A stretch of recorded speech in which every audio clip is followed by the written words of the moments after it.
Good morning बच्चों, कैसे हैं आप लोग। चलिए क्लास शुरू करते हैं। आज हम लोग पढ़ेंगे आपकी पुस्तक अतीत से वर्तमान में अध्याय 4 जो है उपनिवेशवाद एवं जनजातीय समाज।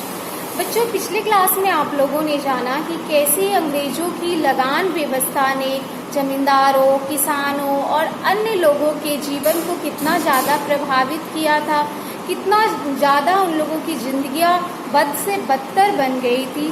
तो विवश होकर अंग्रेजों को कुछ रियायतें देनी पड़ी, जिससे किसानों की स्थिति थोड़ी बहुत ठीक हुई।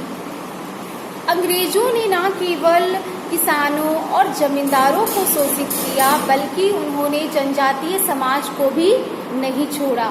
तो आज हम लोग पढ़ेंगे और जानेंगे कि कैसे भारत में रहने वाले, वनों में रहने वाले, पहाड़ी क्षेत्रों में रहने वाले जनजातीय समाज के लोगों को अंग्रेजों की शासन नीतियों के द्वारा क्या क्या कष्ट भुगतना पड़ा और कैसे उन्होंने अपना विद्रोह प्रकट किया अंग्रेजों के सामने।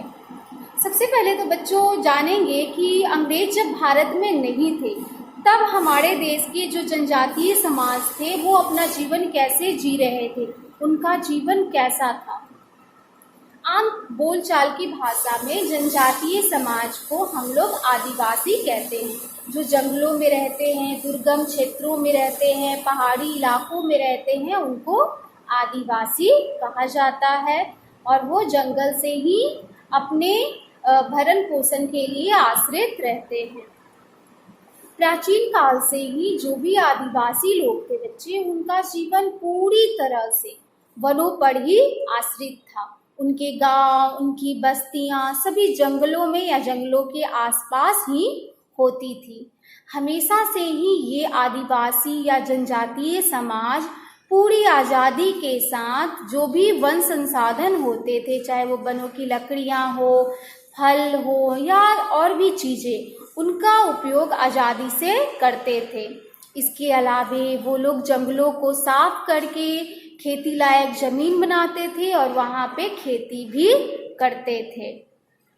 जंगलों से उनकी अन्य दैनिक आवश्यकताओं की भी पूर्ति हो जाती थी, जैसे जलावन के लिए लकड़ियाँ मिल जाती थी, भोजन के लिए कंदमूल फल मिल जाते थे।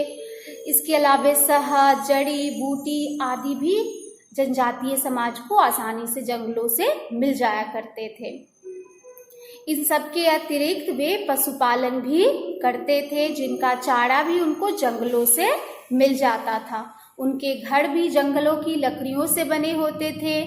अपनी ज़रूरत के इस्तेमाल के अलावा वे जंगल से प्राप्त होने वाली कुछ वस्तुओं जैसे शहद, जड़ी बूटियाँ, कुछ खास तरह के फल इत्यादि को बेचकर अपनी छोटी मोटी आवश्यकताओं की भी पूर्ति कर लेते थे।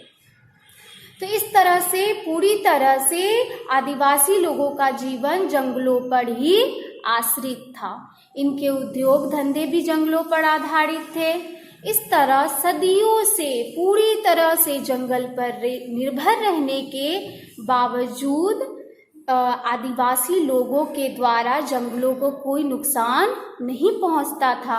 वो जंगलों को नुकसान नहीं पहुंचाते थे, बल्कि वे हमेशा जंगलों की सुरक्षा करते थे। जंगल के बाहर की दुनिया से उनका संबंध बहुत ही कम था। वो अपनी ही दुनिया में सिमटे हुए थे। बाहरी दुनिया से उनका कोई संपर्क नहीं होता था। लेकिन उनकी ये संतुष्टि अंग्रेजों के आने के बाद बहुत दिनों तक कायम नहीं रह सकी। यानी बच्चों, क्या जाना हम लोगों ने? यह जाना कि अंग्रेजों के भारत आने के पूर्व या अंग्रेजों के आदिवासी क्षेत्रों में जाने के पूर्व आदिवासी लोगों का जीवन बहुत ही शांत और संतुष्ट था। वे लोग जितने में थे उतने में वे लोग संतुष्ट थे, खुश थे। उनको किसी अन्य चीज़ की कोई ज़रूरत नहीं थी। लेकिन जब अंग्रेज आ गए, उनके क्षेत्र में प्रवेश कर गए, तब से उनका जीवन अस्थिर हो गया, अशांत हो गया। वो तरह तरह से प्रताड़ित होने लगे, शोषित होने लगे अंग्रेजों के द्वारा, और जिसकी परिणति हुई उनके विद्रोह के रूप में, जिसको हम लोग अगले भाग में पढ़ेंगे।